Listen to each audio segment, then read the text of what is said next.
যখন মেয়ে সবজি খাওয়া নিয়ে সমস্যা করে তখন আমি এরকম নানারকম পদ্ধতি ব্যবহার করে থাকি। এই যেমন আজকেই করলাম, ছুটির দিন ছিল তাই হাতে সময়ও ছিল বেশ। তো কী করলাম, একটুখানি আটা নিয়ে তার মধ্যে লবণ, একটু ভাজা মশলার গুঁড়ো, জোয়ান আর সাদা তেল দিয়ে ভালো করে ময়ান দিয়ে ভালো করে মেখে নেব, একটা ডো বানিয়ে নেব।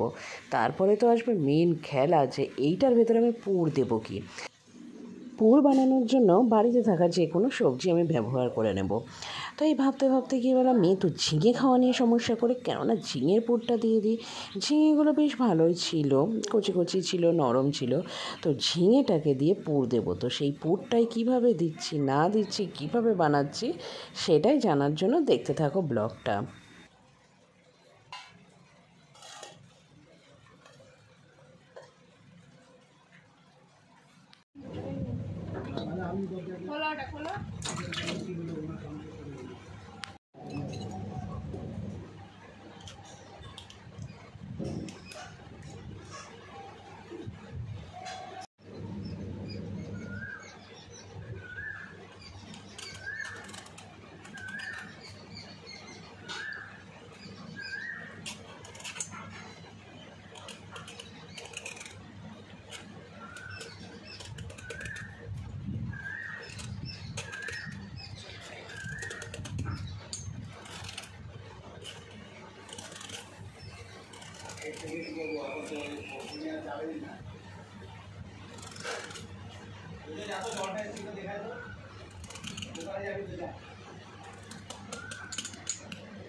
বৌদি জল আনতে গেছিলে নাকি?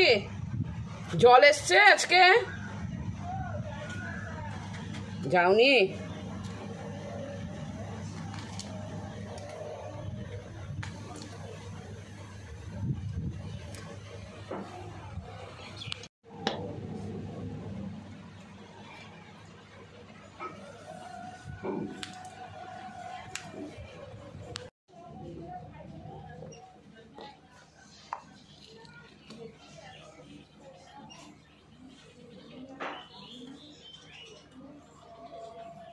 এই জিমি, কোথায় যাস?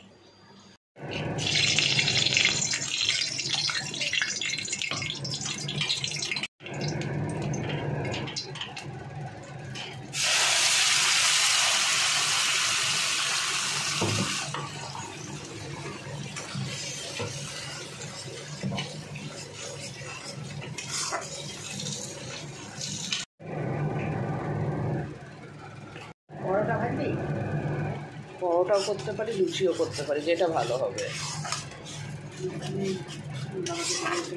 হ্যাঁ, আমি পুরটা বানিয়ে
অল্প তেল ব্রাশ করে করে একদম শাঁকা শাঁকা পরোটা বানিয়েছি, আর খেতেও দারুণ হয়েছিল।